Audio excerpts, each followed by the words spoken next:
മിശിഹായിൽ പ്രിയപ്പെട്ടവരെ, ഒരേ സമയം ക്രിസ്തുവിനെ പോലെ രാജാവും പുരോഹിതനുമായിരുന്ന മെൽക്കീസദേക്കിനെ കുറിച്ചാണ് നാം ഇന്ന് ചിന്തിക്കുക. പഴയ നിയമത്തിൽ അദ്ദേഹം വളരെ ചുരുക്കമായി മാത്രമേ പ്രത്യക്ഷപ്പെടുന്നുള്ളൂ എന്ന് വരികിലും ബൈബിൾ ദൈവശാസ്ത്രത്തിൽ അദ്ദേഹത്തിന് ഒരു പ്രധാന പങ്കുണ്ട്. സലേമിൻ്റെ രാജാവും പുരോഹിതനുമായിരുന്ന അദ്ദേഹം പൂർവ്വപിതാവായ അബ്രാഹവുമായി നടത്തിയ കൂടിക്കാഴ്ചയ്ക്ക് ആഴത്തിലുള്ള അർത്ഥം ബൈബിളിലും പാരമ്പര്യത്തിലും പ്രതിധ്വനിക്കുന്നുണ്ട്. മെൽക്കീസദേക്കിനെ കുറിച്ച് ബൈബിളിൽ ആദ്യം പരാമർശിക്കുന്നത് ഉൽപ്പത്തി 14 അധ്യായത്തിലാണ്. സോദോം ആക്രമിച്ച് കീഴ്പ്പെടുത്തിയ ഒരു സംഘം രാജാക്കന്മാരെ പരാജയപ്പെടുത്തിയ അബ്രാം, പിന്നീട് അബ്രഹാം തൻ്റെ അനന്തരവൻ ലോത്തിനെ രക്ഷിക്കുന്നു. സലേമിലൂടെ അബ്രാം മടങ്ങുമ്പോൾ മെൽക്കീസദേക്ക് അപ്രതീക്ഷിതമായി അദ്ദേഹത്തെ സ്വീകരിക്കുന്നു. ഉൽപ്പത്തി 14 അധ്യായം 18 മുതൽ 20 വരെയുള്ള വാക്യങ്ങളിൽ നാം ഇപ്രകാരം വായിക്കുന്നു: സലേം രാജാവായ മെൽക്കീസദേക്ക് അപ്പവും വീഞ്ഞും കൊണ്ടുവന്നു. അത്യുന്നതനായ ദൈവത്തിൻ്റെ പുരോഹിതനായിരുന്നു അവൻ അബ്രാമിനെ ആശീർവദിച്ചുകൊണ്ട് പറഞ്ഞു: ആകാശത്തിൻ്റെയും ഭൂമിയുടെയും നാഥനായ അത്യുന്നത ദൈവത്തിൻ്റെ കൃപാകടാക്ഷം നിന്റെ മേലുണ്ടാകട്ടെ. ശത്രുക്കളെ നിന്റെ കയ്യിൽ ഏൽപ്പിച്ച അത്യുന്നത ദൈവം അനുഗ്രഹീതൻ. അബ്രാം എല്ലാറ്റിൻ്റെയും ദശാംശം അവന് കൊടുത്തു. ഈ ചുരുക്കം വാക്യങ്ങളിൽ നിന്ന് മെൽക്കീസദേക്ക് ശലോമിൻ്റെ രാജാവും അത്യുന്നത ദൈവത്തിൻ്റെ പുരോഹിതനുമായിരുന്നുവെന്ന് നാം മനസ്സിലാക്കുന്നു. ആദ്യത്തെ മര്യാദയനുസരിച്ച് മെൽക്കീസദേക്ക് അബ്രാമിനും അവൻ്റെ ക്ഷീണിതരായ ആളുകൾക്കും അപ്പവും വീഞ്ഞും നൽകി സ്വീകരിക്കുന്നു. തുടർന്ന് അദ്ദേഹം അബ്രാമിനെ അനുഗ്രഹിക്കുകയും അബ്രാമിൻ്റെ വിജയത്തിന് നിദാനമായ അത്യുന്നത ദൈവത്തെ സ്തുതിക്കുകയും ചെയ്യുന്നു. തുടർന്ന് മെൽക്കീസദേക്കിൻ്റെ പുരോഹിത പദവി അംഗീകരിച്ചുകൊണ്ട് യുദ്ധത്തിൽ നേടിയ സമ്പത്തിൽ നിന്ന് 10 അഥവാ ദശാംശം അബ്രാം മെൽക്കീസദേക്കിന് സമർപ്പിക്കുന്നു. ഈ കൂടിക്കാഴ്ചയ്ക്ക് ശേഷം പഴയ നിയമത്തിലെ ചരിത്ര വിവരണത്തിൽ മെൽക്കീസദേക്കിൻ്റെ ജീവിതത്തെക്കുറിച്ച് മറ്റൊന്നും വിവരിക്കുന്നില്ല. എന്നാൽ സങ്കീർത്തനം 110 അധ്യായം 4 വാക്യത്തിൽ ഒരു പ്രവചന പരാമർശനമുണ്ട്. വരാനിരിക്കുന്ന മിശിഹായെക്കുറിച്ചുള്ള ഈ സങ്കീർത്തനത്തിൽ ദാവീദ് രാജാവ് ഇപ്രകാരം എഴുതുന്നു: കർത്താവ് ശപഥം ചെയ്തു, മെൽക്കീസദേക്കിൻ്റെ ക്രമമനുസരിച്ച് നീ എന്നേക്കും പുരോഹിതനാകുന്നു, അതിന് മാറ്റമുണ്ടാവുകയില്ല. ഇതിൽ ഭാവിയിൽ വരാനിരിക്കുന്ന മിശിഹ മെൽക്കീസദേക്കിനെ പോലെ എന്നേക്കും നിലനിൽക്കുന്ന രാജാവും പുരോഹിതനുമായിരിക്കുമെന്ന് സ്ഥിരീകരിച്ച് പ്രവചിക്കുന്നു. എബ്രായരുടെ പുസ്തകത്തിൻ്റെ 7 അധ്യായത്തിൽ മെൽക്കീസദേക്കിനെ യേശുക്രിസ്തുവിൻ്റെ ഒരു മുൻരൂപമായി അവതരിപ്പിച്ച് വിശദമായി ചർച്ച ചെയ്യുന്നു. അവൻ്റെ പേര് ഒന്നാമത് നീതിയുടെ രാജാവെന്നും രണ്ടാമത് സലേമിൻ്റെ അഥവാ സമാധാനത്തിൻ്റെ രാജാവുമെന്ന് അർത്ഥം എന്ന് എബ്രായരുടെ രചയിതാവ് 7 അധ്യായം 2 വാക്യത്തിൽ രേഖപ്പെടുത്തുന്നു. മെൽക്കീസദേക്കിൻ്റെ മാഹാത്മ്യത്തെക്കുറിച്ച് തുടർന്ന് വിവരിക്കുന്നു: അവന് പിതാവോ മാതാവോ വംശപരമ്പരയോ ഇല്ല. അവൻ്റെ ദിവസങ്ങൾക്ക് ആരംഭമോ ആയുസ്സിന് അവസാനമോ ഇല്ല. ദൈവപുത്രന് സദൃശനായ അവൻ എന്നേക്കും പുരോഹിതനാണ്. അവൻ എത്ര വലിയവനെന്ന് കാണുവിൻ. പൂർവ്വപിതാവായ അബ്രാഹാം യുദ്ധത്തിൽ പിടിച്ചെടുത്തവയുടെ ദശാംശം അവന് കൊടുത്തുവല്ലോ. എബ്രാഹിം 7:3-4 വാക്യങ്ങൾ. ഈ വിവരണം ക്രിസ്തുവിൻ്റെ നിത്യവും ശ്രേഷ്ഠവുമായ പൗരോഹിത്യത്തെ ചിത്രീകരിക്കുവാനാണ് അവതരിപ്പിക്കുന്നത്. നിത്യതയുടെ പ്രതീകമായ മെൽക്കീസദേക്ക് മർത്യരായ ലേവി വംശത്തിൽ നിന്നുള്ള പുരോഹിതന്മാരെക്കാളും പൂർവ്വപിതാവായ അബ്രാഹത്തെക്കാളും ശ്രേഷ്ഠനാണെന്ന് എബ്രായ ഗ്രന്ഥകർത്താവ് സമർത്ഥിക്കുന്നു. അബ്രഹാം മെൽക്കീസദേക്കിൻ്റെ അനുഗ്രഹം സ്വീകരിച്ചും തൻ്റെ നേട്ടത്തിൻ്റെ 10 നൽകിയും അവൻ്റെ ശ്രേഷ്ഠതയെ അംഗീകരിച്ചു. ചെറിയവൻ വലിയവനാൽ അനുഗ്രഹിക്കപ്പെടുന്നു, തർക്കമില്ല. ലേവ്യ പുരോഹിതന്മാരുടെ കാര്യത്തിൽ മരണമുള്ള മനുഷ്യരാണ് ദശാംശം വാങ്ങുന്നത്. മെൽക്കീസദേക്കിൻ്റെ കാര്യത്തിലാകട്ടെ ജീവിച്ചിരിക്കുന്നുവെന്ന് സാക്ഷ്യമുള്ളവൻ വാങ്ങുന്നു. ദശാംശം വാങ്ങിയിരുന്ന ലേവി പോലും അബ്രാഹത്തിലൂടെ ദശാംശം കൊടുത്തുവെന്ന് പറയാവുന്നതാണ്. എന്തെന്നാൽ മെൽക്കീസദേക്ക് അബ്രാഹത്തെ കണ്ടുമുട്ടുമ്പോൾ ലേവി അബ്രാഹത്തിൻ്റെ അജ്ഞാത സന്താനമായിരുന്നു. അബ്രാഹത്തിൻ്റെ പിൻതലമുറയിൽ നിന്ന് ഉത്ഭവിച്ച ലേവി പൗരോഹിത്യത്തെക്കാൾ ഉയർന്ന പദവിയിലായിരുന്ന മെൽക്കീസദേക്കിനെ പോലെ ക്രിസ്തുവിൻ്റെ പൗരോഹിത്യം സമുന്നതമാണെന്ന് ഹെബ്രായ രചയിതാവ് അവതരിപ്പിക്കുന്നു. ഇവനോ ശാരീരിക ജനനക്രമം അനുസരിച്ചല്ല, പ്രത്യേക അക്ഷയമായ ജീവന്റെ ശക്തി നിമിത്തമാണ് പുരോഹിതനായത്.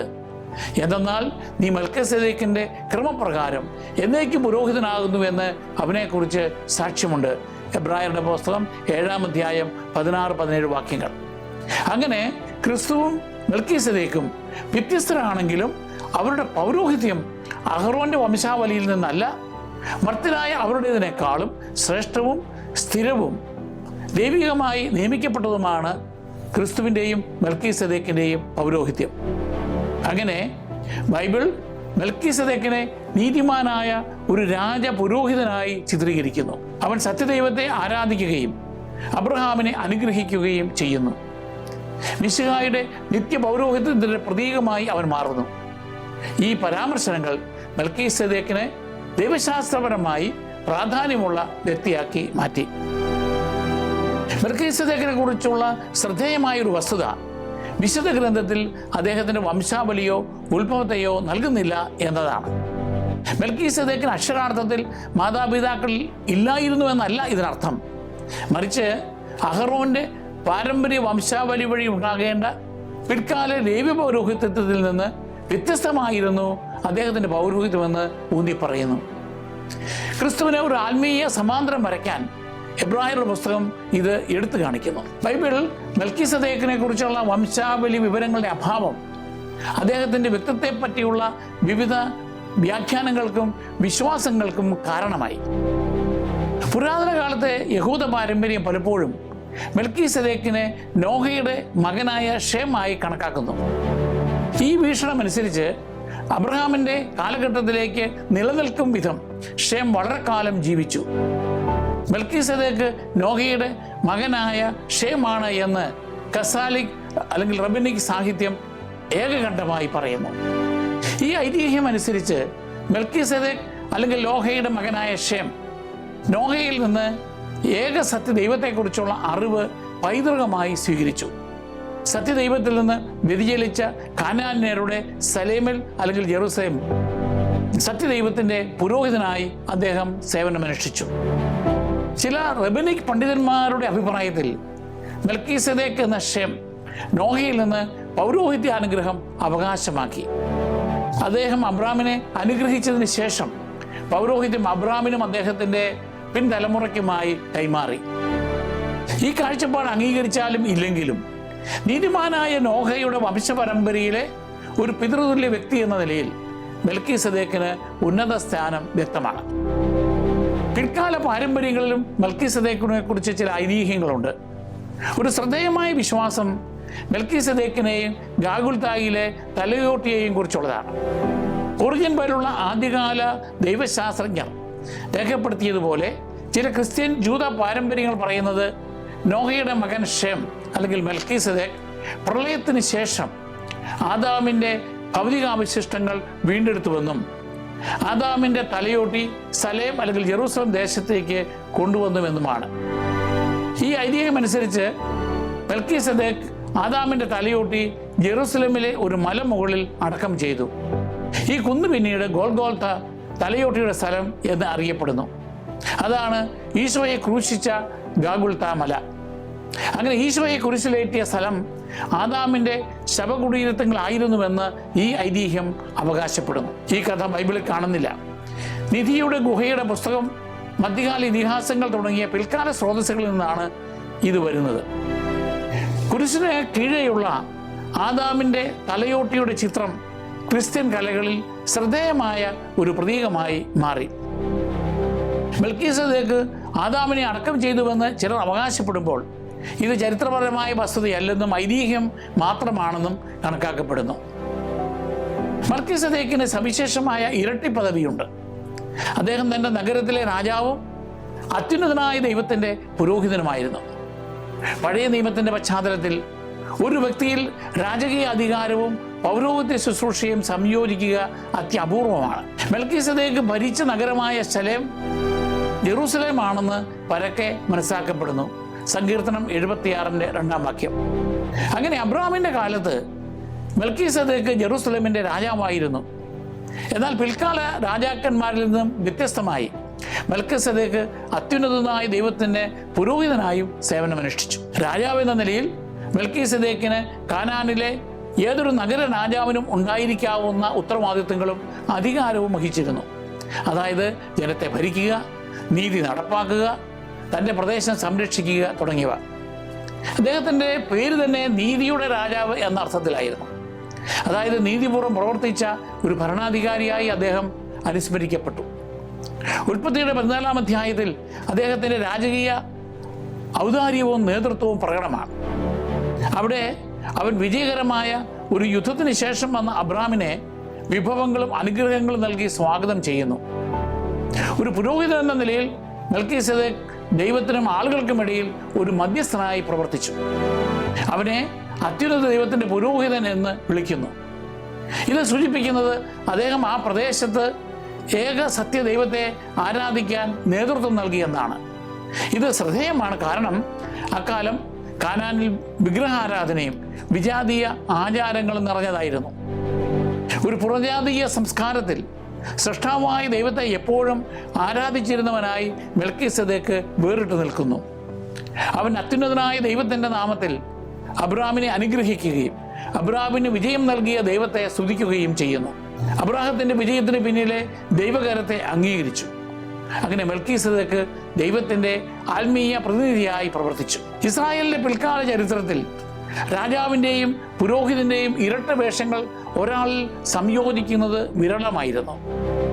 മോശയുടെ നിയമപ്രകാരം പൗരോഹിത്യം ലേവി ഗോത്രത്തിലെ അഹറോന്റെ പിൻഗാമികൾക്ക് മാത്രമായി പരിമിതപ്പെടുത്തി. അതേസമയം ദാവീദിന്റെ വംശാവലി സ്ഥാപിതമായ ശേഷം രാജ്യത്വം യഹൂദ ഗോത്രത്തിൽ മാത്രമായി പരിമിതപ്പെടുത്തി. അങ്ങനെ റോളുകൾ വ്യക്തമായി നിർവചിക്കപ്പെട്ടിരുന്നു.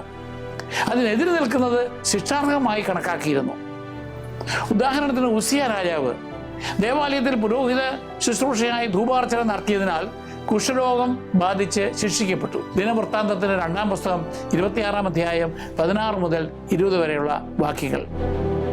ഈ രാജ പൗരോഹിത്യ വിഭജനങ്ങൾക്ക് മുമ്പ് ജീവിച്ചിരുന്ന മെൽക്കിസേദെക്ക് ദൈവം നിയോഗിച്ച നീതിമാനായ ഒരു രാജപുരോഹിതനായി സേവനമനുഷ്ഠിച്ചു. ഈ ഇരട്ട റോൾ അദ്ദേഹത്തെ രാജാവും പുരോഹിതനുമാകുന്ന മിശിഹായുടെ തികഞ്ഞ മുൻഗാമിയാക്കി മാറ്റി. പിന്നീട് യേശുക്രിസ്തുവിൽ ഈ മാതൃക നിറവേറി. അവിടുന്ന് ദൈവജനത്തിൻ്റെ മേൽ രാജാക്കന്മാരുടെ രാജാവുമായി വാഴുകയും നമ്മുടെ മഹാപുരോഹിതനായി ശുശ്രൂഷിച്ചുകൊണ്ട് ദൈവത്തിലേക്ക് നമുക്ക് പ്രവേശനം നൽകുകയും ചെയ്യുന്നു.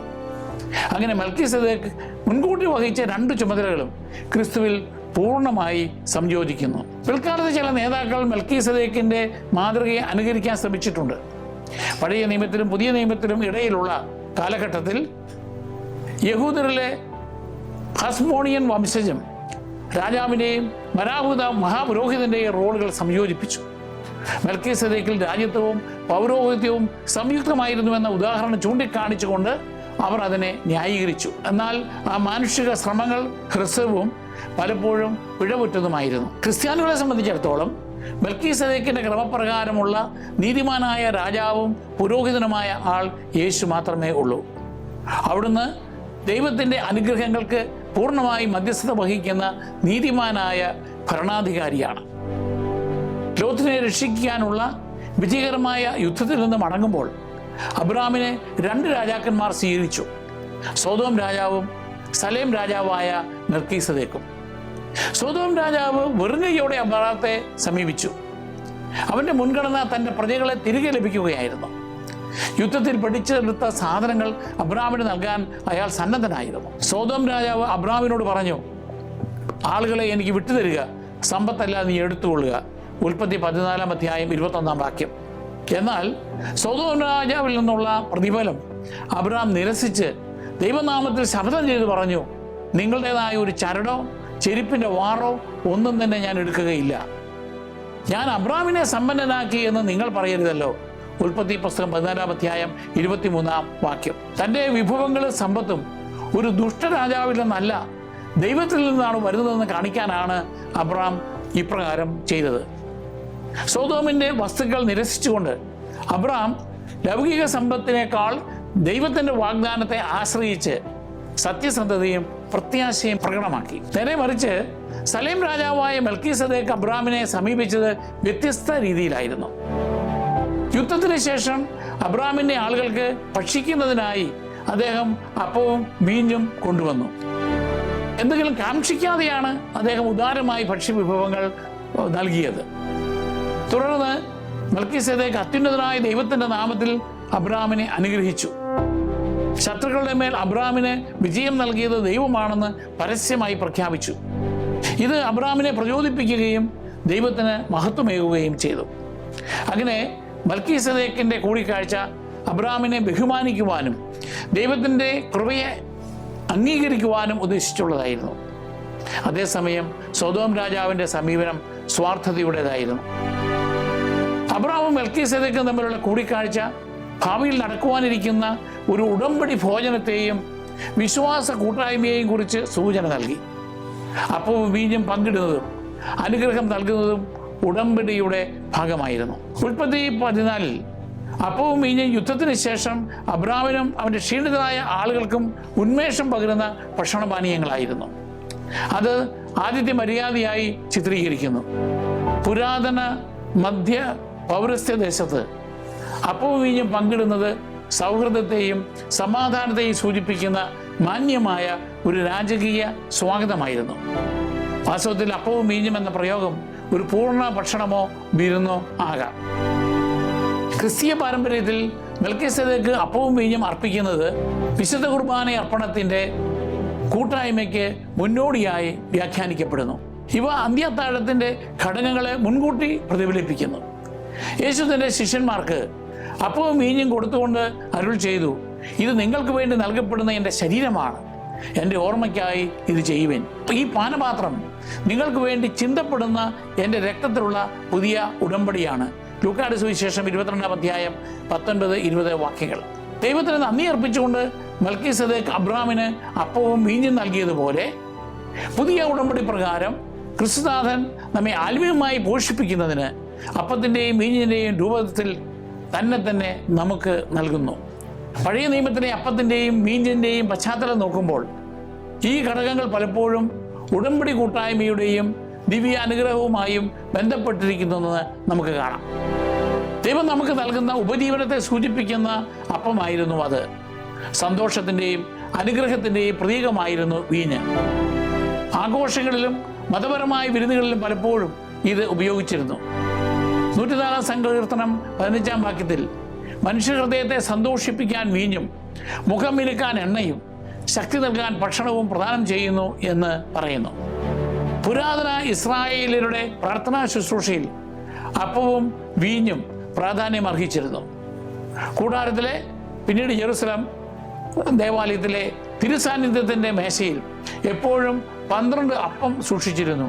ലേവ്യരുടെ പുസ്തകം 24-ാം അധ്യായം 5 മുതൽ 9 വരെയുള്ള വാക്യങ്ങൾ. ദൈവത്തിന് പാനീയ യാഗമായി വീഞ്ഞ് ബലിവേദിയിൽ ഒഴിച്ചിരുന്നു. പുറപ്പാടിൻ്റെ പുസ്തകം 29-ാം അധ്യായം 40-ാം വാക്യം. കൂടാതെ ഇസ്രായേലർ പെസഹ ആഘോഷിച്ചപ്പോൾ അവർ പുളിപ്പില്ലാത്ത അപ്പം ഭക്ഷിക്കുകയും വീഞ്ഞ് കുടിക്കുകയും ചെയ്തു. യേശുവിൻ്റെ കാലമായപ്പോഴേക്കും 4 പാനപാത്രങ്ങളിൽ വീഞ്ഞ് പാനം ചെയ്യുന്നത് പെസഹ ആചരണത്തിൻ്റെ ഭാഗമായിരുന്നു. അതിനാൽ അപ്പവും വീഞ്ഞും ബൈബിളിൽ ഉടമ്പടി ഭക്ഷണങ്ങളുടെയും യാഗങ്ങളുടെയും ഘടകങ്ങളായി സ്ഥിരമായി പ്രത്യക്ഷീകരിക്കപ്പെട്ടു. ഇതെല്ലാം പുതിയ നിയമത്തിലെ അവസാന അത്താഴത്തിലെ പെസഹ ആചരണത്തിൽ പ്രതിഫലിക്കുന്നു. ലൂക്ക 22:19 മുതൽ 20 വരെയുള്ള വാക്യങ്ങളിൽ നാം വായിക്കുന്നു, പിന്നെ അവൻ അപ്പമെടുത്ത് കൃതജ്ഞതാ സ്തോത്രം ചെയ്ത് മുറിച്ച് അവർക്ക് കൊടുത്തുകൊണ്ട് അരുൾ ചെയ്തു, ഇത് നിങ്ങൾക്ക് വേണ്ടി നൽകപ്പെടുന്ന എൻ്റെ ശരീരമാണ്, എൻ്റെ ഓർമ്മയ്ക്കായി ഇത് ചെയ്യുവിൻ. അപ്രകാരം തന്നെ അത്താഴത്തിന് ശേഷം അവൻ പാനപാത്രം എടുത്ത് അരുൾ ചെയ്തു, ഈ പാനപാത്രം നിങ്ങൾക്ക് വേണ്ടി ചിന്തപ്പെടുന്ന എൻ്റെ രക്തത്തിലുള്ള പുതിയ ഉടമ്പടിയാണ്. ഈ വാക്കുകളോടെ അപ്പവും വീഞ്ഞും പുതിയ ഉടമ്പടിയുടെയും നമുക്ക് വേണ്ടിയുള്ള ഈശോയുടെ ത്യാഗത്തിൻ്റെയും പ്രതീകങ്ങളായി മാറി. വിശുദ്ധ കുർബാനയിൽ നാം പങ്കുചേരുമ്പോൾ നാം അർപ്പിക്കുന്ന അപ്പവും വീഞ്ഞും ക്രിസ്തുവിൻ്റെ തിരുശരീര രക്തങ്ങളായി മാറുന്നു. വിശുദ്ധ ഗ്രന്ഥത്തിൽ അപ്പവും വീഞ്ഞും ആദ്യമായി ബലിവസ്തുക്കളായി വെളിപ്പെടുത്തുന്നത് മെൽക്കീസദേക്കിലൂടെയാണ്. അദ്ദേഹം ക്രിസ്തുവിൻ്റെ പൗരോഹിത്യത്തിൻ്റെയും യാഗബലിയുടെയും മുൻനിഴലായിരുന്നു. മെൽക്കീസദേക്ക് പങ്കുവെച്ച അപ്പവും വീഞ്ഞും അബ്രാമിനെ ഉന്മേഷഭരിതനാക്കുകയും ദൈവകൃപയാൽ നേടിയ വിമോചനം ആഘോഷിക്കുകയും ചെയ്തതുപോലെ യേശുവിൻ്റെ തിരുശരീരങ്ങളായി മാറിയ അപ്പവും വീഞ്ഞും നമ്മെ ആത്മീയമായി പോഷിപ്പിക്കുകയും പാപത്തിൽ നിന്നുള്ള വിടുതലിൻ്റെ ആഘോഷമായി മാറുകയും ചെയ്യുന്നു. മെൽക്കീസേദെക്ക് അബ്രാമിനെ കണ്ടുമുട്ടിയപ്പോൾ അബ്രാം യുദ്ധത്തിൽ നേടിയ എല്ലാറ്റിൻ്റെയും 10 അദ്ദേഹത്തിന് നൽകി. മെൽക്കീസേദെക്ക് ദൈവത്തിൻ്റെ പുരോഹിതനായിരുന്നതിനാൽ അബ്രാം സ്വമേധയ അത് അർപ്പിക്കുന്നതിലൂടെ ദൈവിക പിന്തുണയോടെ നേടിയ വിജയത്തിന് അബ്രാം ദൈവത്തിന് അർപ്പിച്ച നന്ദി സൂചകമായ സമ്മാനമായി അത് മാറി. പുരാതന ലോകത്ത് നേട്ടങ്ങൾ കൈവരിക്കുമ്പോൾ ആളുകൾ പലപ്പോഴും ദേവന്മാരുടെ പ്രതിനിധികൾക്ക് സമ്മാനങ്ങളോ സമ്പാദ്യങ്ങളുടെ വിഹിതമോ നൽകിയിരുന്നു. അതുപോലെ അബ്രാം ഏകസത്യ ദൈവത്തിൻ്റെ പ്രതിനിധിയായ മെൽക്കീസേദെക്കിന് വഴിപാട് അർപ്പിക്കുന്നു. ഇത് അബ്രാഹത്തിൻ്റെ ദൈവത്തോടുള്ള നന്ദിയും ആരാധനയും കാണിക്കുന്നു. ബൈബിളിൽ ദശാംശം നൽകിയതായി രേഖപ്പെടുത്തിയിരിക്കുന്ന ആദ്യത്തെ സംഭവമാണ് ഈ അബ്രാഹത്തിൻ്റെത്.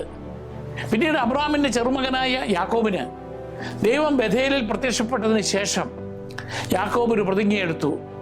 ഉൽപ്പത്തി 22 22 വാക്യത്തിൽ പറയുന്നു, അവിടുന്ന് എനിക്ക് തരുന്നതിൻ്റെ എല്ലാം 10 ഞാൻ അവിടത്തേക്ക് സമർപ്പിക്കും. മോശ വഴി നിയമങ്ങൾ നൽകപ്പെടുന്നതിന് മുമ്പാണ് പൂർവ്വപിതാക്കൾ ഇപ്രകാരം ചെയ്തത് എന്നത് പ്രസക്തമാണ്. ദൈവത്തിന് ഒരു ഭാഗം തിരികെ നൽകുന്നത് നമ്മുടെ വർധനവിൽ നിന്നുള്ള ആരാധനയുടെയും നന്ദിയുടെയും സ്വാഭാവിക പ്രേരണയാണ് എന്ന് അവർ സൂചിപ്പിക്കുന്നു. ദശാംശം നൽകുന്ന അബ്രാമിൻ്റെ പ്രവൃത്തി നമ്മുടെ നേട്ടങ്ങളുടെ ആദ്യത്തേതും മികച്ചതുമായ സമ്മാനം ദൈവം അർഹിക്കുന്നുവെന്ന് കാണിക്കുന്നു.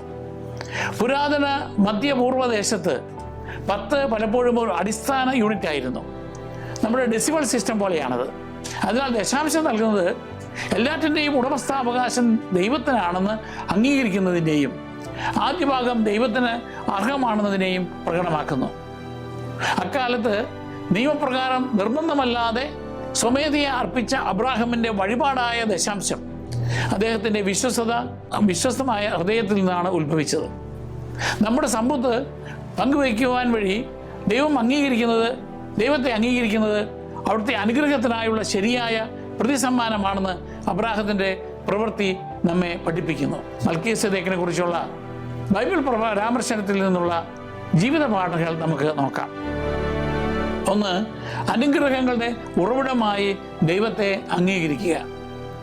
അത്യുന്നതനായ ദൈവം സ്വർഗത്തിൻ്റെയും ഭൂമിയുടെ ഉടമസ്ഥനാണെന്ന്, ലോകത്തിൻ്റെ ശത്രുക്കളെ അബ്രാഹം വഴി വിടുവിച്ചവനാണെന്നും മെൽക്കീസേദെക്ക് അബ്രാമിനെ ഓർമ്മിപ്പിക്കുന്നു. അതുപോലെ നമ്മുടെ ജീവിതത്തിലെ പരിപാലനയുടെയും വിജയത്തിൻ്റെയും ഉറവിടമായി ദൈവത്തെ നാം തിരിച്ചറിയണം. നമ്മൾ എന്തെങ്കിലും നേടുമ്പോഴോ അനുഗ്രഹങ്ങൾ ലഭിക്കുമ്പോഴോ നാം സ്വയം അഭിമാനിക്കുന്നതിന് പകരം ദൈവത്തിന് മഹത്വം നൽകണം. അതുവഴി നാം എളിമയിലും കൃതജ്ഞതയിലും വളരുന്നു. അബ്രാം മെൽക്കീസേദെക്കിലൂടെ ദൈവത്തെ ബഹുമാനിച്ചതുപോലെ നമ്മുടെ ജീവിതത്തിൽ ദൈവത്തോട് നന്ദി പ്രകടിപ്പിക്കുകയും അവിടുത്തെ കൃപ പരസ്യമായി അംഗീകരിക്കുകയും ചെയ്യാം. 2. ദാനം ചെയ്യുന്നത് വഴി നാം ദൈവത്തെ ബഹുമാനിക്കുന്നു. മെൽക്കീസേദെക്കിലൂടെ ദൈവത്തിന് ഒരു പങ്ക് തിരികെ നൽകുക വഴി അബ്രാഹാം തൻ്റെ വിജയത്തിന് നന്ദി പ്രകടിപ്പിച്ചു. ദാനം ചെയ്യുന്നതിലൂടെ ഉദാരതയുടെയും ആരാധനയുടെയും പ്രാധാന്യം അബ്രാഹാം നമ്മെ പഠിപ്പിക്കുന്നു. നമ്മുടേതെന്ന് നാം കരുതുന്ന സ്വത്തുക്കളുടെ ഉടമസ്ഥൻ യഥാർത്ഥത്തിൽ ദൈവമാണ്. നാം അവയുടെ കാര്യസ്ഥർ മാത്രമാണ്. ആദ്യഫലങ്ങൾ അല്ലെങ്കിൽ ദശാംശം ദൈവത്തിനോ സഭാ ശുശ്രൂഷകൾക്കോ സഹായം അർഹിക്കുന്നവർക്കോ നൽകുന്നതിലൂടെ നാം ദൈവത്തിൻ്റെ പരിപാലനയിൽ വിശ്വാസം പ്രകടിപ്പിക്കുകയും അവിടുത്തെ ശുശ്രൂഷകരാവുകയും ചെയ്യുന്നു. നമ്മുടെ സമ്പത്ത് കൊണ്ട് ദൈവത്തെ ബഹുമാനിക്കുക വഴി ഭൗതിക ആസക്തിയിൽ നാം കുടുങ്ങിപ്പോകരുത് എന്നും അവ ദൈവിക ഉദ്ദേശങ്ങൾക്കായി ഉപയോഗിക്കണമെന്നും നമ്മെ ഓർമ്മിപ്പിക്കുന്നു. അബ്രാം കർത്താവിൻ്റെ പുരോഹിതൻ വഴി ദൈവിക ശുശ്രൂഷയ്ക്ക് നൽകിയപ്പോൾ അദ്ദേഹത്തിന് തിരികെ ദൈവാനുഗ്രഹം ലഭിച്ചു. പങ്കുവയ്ക്കൽ ദൈവാനുഗ്രഹത്തിലേക്കും ആത്മീയ ആനന്ദത്തിലേക്കും നമ്മെ നയിക്കും. 3. ഭൗതിക നേട്ടങ്ങളെക്കാൾ വിലമതിക്കുന്നത് ആത്മീയ കൂട്ടായ്മയിലാണ്. യുദ്ധത്തിൽ വിജയിച്ച് സലേമിലെത്തിയ അബ്രാമിനെ സലേമിൽ വെച്ച് 2 രാജാക്കന്മാർ സന്ദർശിച്ചു. സലേമിൻ്റെ രാജാവായ മെൽക്കീസേദെക്കും സോദോം രാജാവും. അബ്രാഹാം ദൈവത്തിൻ്റെ പുരോഹിതനിൽ നിന്ന് ആതിഥേയത്വവും അനുഗ്രഹവും സ്വീകരിച്ചു. എന്നാൽ സോദോമിൻ്റെ ദുഷ്ടരാജാവ് വാഗ്ദാനം ചെയ്ത സമ്പത്ത് അബ്രാഹാം നിരസിച്ചു. നമ്മുടെ ജീവിതത്തിൽ ലൗകിക ആത്മീയ നേട്ടങ്ങളിൽ ഏത് വേണമെന്ന് തിരഞ്ഞെടുക്കേണ്ടി വരാം. ഭൗതിക സമ്പത്ത് പരിത്യജിച്ചുകൊണ്ട് അബ്രഹാം ദൈവത്തിൽ ആശ്രയിക്കുവാൻ തീരുമാനിച്ചു. ലോകം വാഗ്ദാനം ചെയ്തേക്കാവുന്ന ഏതെങ്കിലും അധാർമിക നേട്ടങ്ങളെക്കാളോ പെട്ടെന്നുള്ള പരിഹാരങ്ങളെക്കാളോ ദൈവവുമായുള്ള നമ്മുടെ ബന്ധത്തിനും ദൈവഭക്തരായ ആളുകളുമായുള്ള ഐക്യത്തിനും മുൻഗണന നൽകുവാൻ ഈ അനുഭവം നമുക്ക് പാഠമാകണം. നാലാമത്, പൂർണ്ണമായും രാജകീയ പുരോഹിതനായ ഈശോയിൽ നാം ശരണം വയ്ക്കണം. മെൽക്കീസദേക്കിൻ്റെ വിവരണങ്ങൾ ആത്യന്തികമായി യേശുക്രിസ്തുവിലേക്കുള്ള സൂചനയാണ്. മെൽക്കീസദേക്കിനെ ഈശോ മിശിഹായുമായി താരതമ്യം ചെയ്യുമ്പോൾ നമ്മുടെ രക്ഷയ്ക്കായി പൂർണ്ണതയുള്ള ഒരു പുരോഹിത രാജാവിനെ നൽകാൻ ദൈവത്തിന് പദ്ധതി ഉണ്ടായിരുന്നുവെന്ന് വ്യക്തമാണ്. മെൽക്കീസദേക്ക് പ്രതിദാനം ചെയ്തവയെ അതിജീവിക്കുന്ന ഈശോയിൽ നമുക്ക് വിശ്വസിക്കാം. ഈശോ മിശിഹ നമുക്ക് വേണ്ടി നിരന്തരം മധ്യസ്ഥത വഹിക്കുകയും നീതിയോട് സമാധാനത്തോടും കൂടി നമ്മെ നയിക്കുകയും ചെയ്യുന്നു. യേശുവിലൂടെ ദൈവത്തിൽ എത്തിച്ചേരുവാൻ അത് നമുക്ക് ഇടയാക്കുന്നു. നമുക്ക് വേണ്ടി മധ്യസ്ഥത വഹിക്കുവാൻ എന്നേക്കും ജീവിക്കുന്ന പുരോഹിതനാണ് ഈശോ മിശിഹ എന്ന ബോധ്യത്തോടെ ഈശോയുടെ രാജ്യത്വത്തിന് നമുക്ക് വിധേയരാകാം. ഒരു പ്രാർത്ഥനയോടെ നമുക്ക് അവസാനിപ്പിക്കാം. സ്വർഗസ്ഥനായ പിതാവേ, മൽക്കീസദിനെ കുറിച്ചല്ല ബൈബിൾ വിവരണങ്ങളിലൂടെ നൽകപ്പെടുന്ന പാഠങ്ങൾക്ക് നന്ദി പറയുന്നു. അങ്ങ് അത്യുന്നതനായ ദൈവമാണെന്നും എല്ലാ അനുഗ്രഹങ്ങളും അങ്ങിൽ നിന്നാണ് വരുന്നത് എന്ന് ഞങ്ങളും പൂർവ്വപിതാവായ അബ്രാഹത്തോട് ചേർന്ന് ഏറ്റുപറയുന്നു. ഞങ്ങളുടെ വിജയങ്ങളിൽ അങ്ങയുടെ പരിപാലനം കണ്ടെത്തുവാനും സഭയ്ക്കും അർഹരായ ആളുകൾക്കും ഉദാരമായി സമ്പത്ത് പങ്കുവയ്ക്കാനും ലൗകിക നേട്ടങ്ങളെക്കാൾ ആത്മീയ നേട്ടങ്ങൾ കൈവരിക്കുവാനും ഞങ്ങളെ സഹായിക്കണമേ. നിത്യം വാഴുന്ന മഹാപുരോഹിതനും സമാധാനത്തിൻ്റെ രാജാവുമായ ഈശോ മിശിഹായുടെ ഭരണത്തിന് കീഴിൽ ജീവിക്കാനും ദിനംപ്രതി അങ്ങയോട് അടുക്കുവാനും ഞങ്ങൾക്കിടയാക്കണമേ. എളിമ, ഔദാര്യം, വിശ്വാസം എന്നിവയോടെ ജീവിക്കുവാൻ ഞങ്ങൾക്ക് കൃപ നൽകണമേ. ആമേൻ.